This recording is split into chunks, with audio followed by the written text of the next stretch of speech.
All right, so you want to learn about the Ethereum Virtual Machine. The EVM. Yeah, the EVM. It's a big deal in blockchain. I've got an expert here with us. Before we jump into the EVM itself, can you just give us a super quick explanation of what a virtual machine is for, those of us who aren't like coding all day? Sure, yeah. Yeah. Basically, a virtual machine is like a computer inside your computer, like a little self-contained environment. You can run programs in there without it affecting your main system, like a sandbox. Oh, okay. So why is that so important in blockchain, particularly for Ethereum? So blockchain is all about decentralization, right? Imagine like a network of computers all over the world, and they're all working together to maintain this like shared ledger. So to do that, they need a standardized way to execute code that's also secure. So that's where the virtual machine comes in. It's like a common language that all computers can speak, right? No matter what their setup is. Exactly. So for Ethereum, the EVM is that common language. It makes sure that everyone agrees on the outcome of any code, anything that happens on the blockchain. And that's super important for trust and transparency, especially in a decentralized system. Makes sense. So now let's get into the EVM. What can you actually do with this thing? Oh, tons of stuff. I mean, you can create anything from simple token systems like cryptocurrencies to these really complex decentralized applications, dApps. Okay, so like break it down for me. Like, what are some examples of what you can do? Well, one big category is decentralized finance, or, Right. DeFi. The EVM lets you build things like lending platforms or these like decentralized exchanges, all without needing like a bank or a traditional intermediary. Oh, wow. So you're telling me I could get a loan or like trade crypto without going through a bank? Yeah, potentially. And because these DeFi apps are running on the blockchain, it means they're available 24/7. They're global, they're usually a lot more transparent than traditional finance, and oftentimes have lower fees. That's incredible. What else besides DeFi? What else can you do? How about prediction markets? You could bet on elections, sporting events, all in a totally transparent and secure way, thanks to the EVM. No more shady stuff going on behind the scenes? Right. Or how about digital identity? Yeah. So the EVM can help you manage your digital ID securely, so you have more control over your data. Stuff like KYC verification could get a lot simpler. That would be awesome. I hate filling out all those forms. Right. And those are just a few examples. Supply chain management, healthcare, even gaming, the list just keeps going. It's a very versatile platform. Yeah, that's super exciting. It feels like things are always evolving in this space. What's like the state of the art right now? So one really exciting development is this thing called the K framework, or you might hear it called KEVM. It's basically this very precise, formal specification of the EVM, like a blueprint. So it's like making sure everyone's on the same page about how the EVM works. Right, exactly. And here's why that's so important. It allows for formal analysis, like mathematical verification, of smart contracts. So you can use math to actually prove that a smart contract is going to do what it's supposed to do. Wow. So we can use math to like make sure these contracts are secure and there aren't any bugs? That sounds almost too good to be true. It's a huge step forward for security, for sure. And get this, the Ethereum Foundation is even thinking about adopting KEVM as the official specification for the EVM, which is kind of a big deal. That's impressive. Can you give me some real-world examples of how key EVM and all this verification is being used? Definitely. So, you know how there are all these tokens out there on Ethereum? Yeah, it's like a whole zoo of them. Right. So there's this thing called the ERC20 token standard.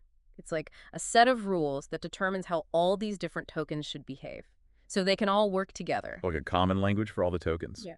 Exactly. And a good example of how important this formal verification is, there was this token called HKG. And when they were analyzing it, they found this tiny little typo in the code, and it could have been really bad. Wait, a typo. You're kidding, right? Nope. It could have led to like the entire supply of the token being reissued. It just shows you even a small mistake can have a huge impact, especially with finance. Wow, good thing they caught that.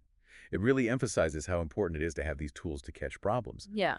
But even with all this security and analysis, there must still be some challenges with the EVM, right? Yeah. Nothing's perfect. Well, yeah, of course. Security is always a concern, right? Even though the EVM is secure, the contracts running on it, well, they're only as good as the code they're written with. Even a small bug can have massive financial consequences. Like that DAO hack. Exactly. So there's a ton of research happening right now focused on developing better tools to analyze and audit these smart contracts. And security isn't the only challenge. Scalability is another big one. You mean like handling a lot of transactions at once. Right. The EVM processes transactions one after the other, and that can create bottlenecks, especially when the network is really busy. Like rush hour on the blockchain. Right. So developers are working on solutions. One promising one is called sharding. It basically splits the network into smaller pieces so it can process more transactions at the same time. Like adding more lanes to the highway. Exactly. And then there's privacy, which is always a challenge with blockchains because, everything is transparent. It's like having all your financial transactions on a billboard for everyone to see. Right. But researchers are exploring different ways to make things more private using cryptography, like zero-knowledge proofs and things like ring signatures. So how does the EVM stack up against other blockchain virtual machines? Like, what are the key differences? That's a good question. So let's compare it to, let's say, Bitcoin script, which is what Bitcoin uses. It's a lot more limited than the EVM. Limited. So the EVM is something called Turing-complete, which means it can theoretically compute anything that any other computer can. But Bitcoin script, it isn't Turing-complete, so it's restricted in what it can do. So the EVM is like way more powerful. You could say that. It can handle a much wider range of applications and more complex computations. And there's also this interesting development with WebAssembly, or WASM. WASM. Yeah, it's this portable code format that's becoming popular.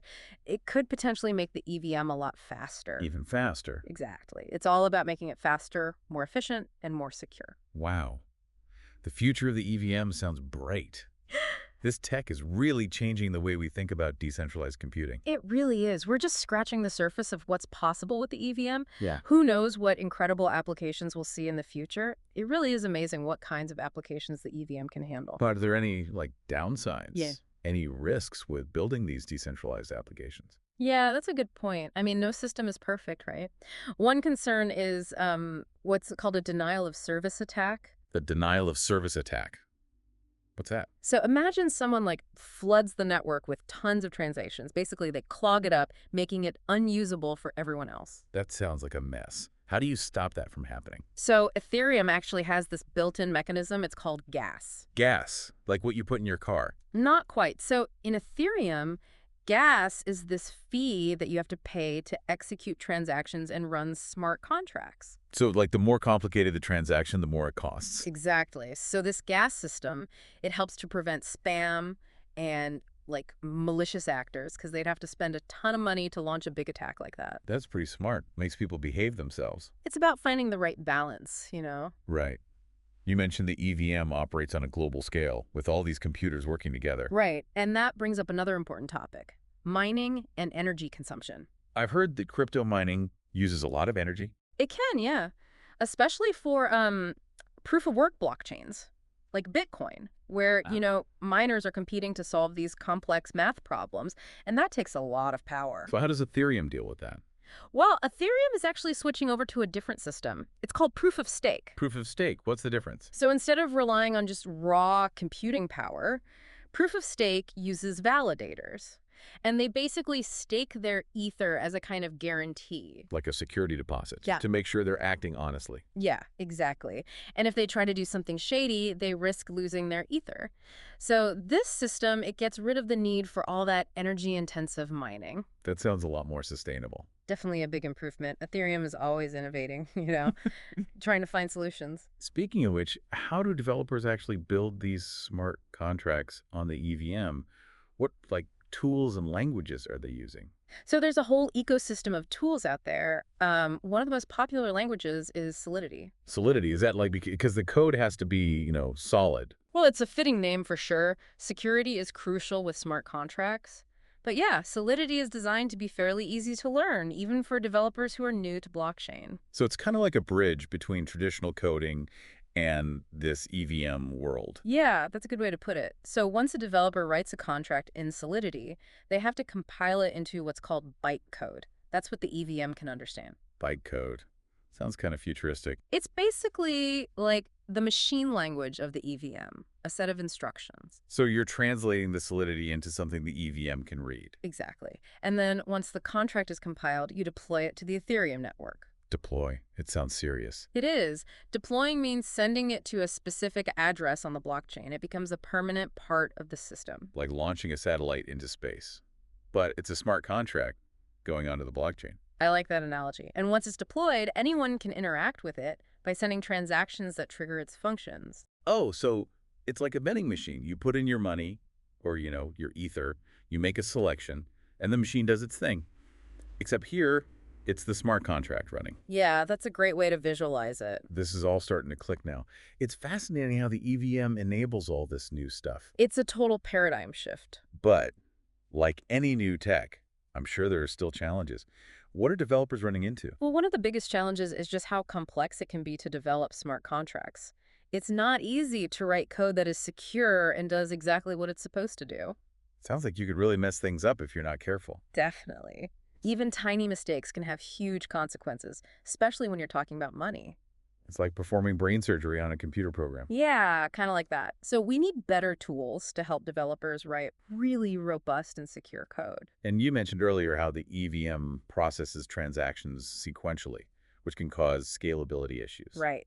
That's a major hurdle. As Ethereum grows and more people are using it, the demand can easily exceed the capacity. Like a traffic jam on the blockchain. Exactly. We need ways to increase the throughput, how many transactions it can handle, without sacrificing security or decentralization. Sharding is one way to do that, like we talked about before. Yeah, charting seems like it could really change the game. It has potential, for sure, but it also comes with its own set of challenges. It's like you're always trying to find the right balance. It is, but the Ethereum community is working on it. They're always making progress. And then there's the privacy issue. Blockchains are inherently transparent, which isn't always a good thing. True. And that's a big concern for like financial applications or anything that involves sensitive data. It's like everyone can see your bank statement. Right. So researchers are looking into different ways to improve privacy using cryptography, but it's an ongoing challenge. It seems like privacy and security go hand in hand. Absolutely. You can't have one without the other. So with all these challenges and changes happening, what does the future hold for the EVM? What are you most excited about? Well, the switch to proof of stake is a huge step, and it's already underway. That's going to have a big impact on scalability and sustainability. Sounds like a big deal. It is. Another area that's really exciting is something called Layer 2 scaling solutions. Layer 2, what's that? Basically, it refers to technologies that build on top of the existing Ethereum blockchain, what we call Layer 1, to make it better. So adding another layer of functionality. Exactly. Two examples of this are state channels and rollups. They're becoming pretty popular. State channels and rollups, those sound interesting. How do they work? So state channels let people transact off-chain. They only settle their final result on the main blockchain. So that reduces the load and makes things faster and cheaper. It's like making a side deal and then only reporting the final outcome to the main record. Exactly. And with rollups, you bundle multiple transactions together and process them off-chain. Then you submit a proof of the results to the main blockchain. It's like combining a bunch of packages to ship them together and save money. Yeah, that's a good way to think about it. Both state channels and rollups, they have the potential to make the EVM much more scalable without compromising security. That's really cool. It sounds like the EVM is constantly evolving and pushing the limits of what's possible with decentralized computing. It's an incredible time to be involved in this space. What do you think about the role of formal verification in all of this? We talked about KEVM earlier. It seems like that kind of mathematical certainty could be really important for building reliable dApps. Yeah, I think it's going to be crucial. As smart contracts get more complex and there's more money involved, we need to be absolutely sure that they're working correctly. Like a safety net for your code. Exactly. KVM and tools like that, they allow us to prove that a smart contract is going to do exactly what it's supposed to do. And that builds trust. It sounds like formal verification is key to unlocking the full potential of the EVM. I think so, yeah. It's an exciting time. This has been a fascinating dive into the world of the Ethereum Virtual Machine. It's amazing to see how this technology is changing things. It really is a paradigm shift. So as we wrap up, I'm just amazed by the potential of the EVM and the whole Ethereum ecosystem. It's a really exciting time to be a part of it. You know, it's amazing to think that this whole world of DeFi and digital identity and all these dApps, it's all built on math and cryptography. Yeah, it's incredible, right? And it's all open source, which is even cooler. Speaking of open source, I love how there's such a strong community around Ethereum. It's not just about the tech, it's the people too. It really is a global movement. You know, all these people working together, excited about decentralization and what it can do. It feels like a a digital renaissance or something. I love that. There's so much energy and possibility. But it's not just about the tech, Yeah. right? We have to think about the bigger picture, like how does all this affect society? For sure. Technology always has an impact, and we have to be aware of that. Some people say that DeFi, for example, can make finance more accessible, especially for people who don't have access to traditional banking. Yeah, that's a strong argument. Lower fees, more transparency, easier access, especially in developing countries. But there are also risks, right? Mhm. Like, what if these systems get exploited or make inequality worse? You're right, we have to be realistic. Just like any financial system, DeFi can be vulnerable to scams and fraud. We need good security, education for users, and smart regulations. And not everyone has access to technology in the first place. Even the best dApps could leave some people behind. That's an important point. We have to make sure these benefits are available to everyone, not just a few. It's a tough challenge. But I think if we work together, if we're open and responsible, we can use the EVM to create a better future for everyone. Absolutely. It's up to us to shape this technology and use it for good. Well said. This has been an incredible journey into the EVM. It's amazing to see how it's evolving and all the different ways it's being used to build a more decentralized world. It's been a pleasure talking with you. The EVM is a powerful tool. It has the potential to change so much. Thanks for joining us on this exploration of the EVM. We hope you learned something new and exciting about this game-changing technology. Stay curious, keep exploring, and let's build a better future together.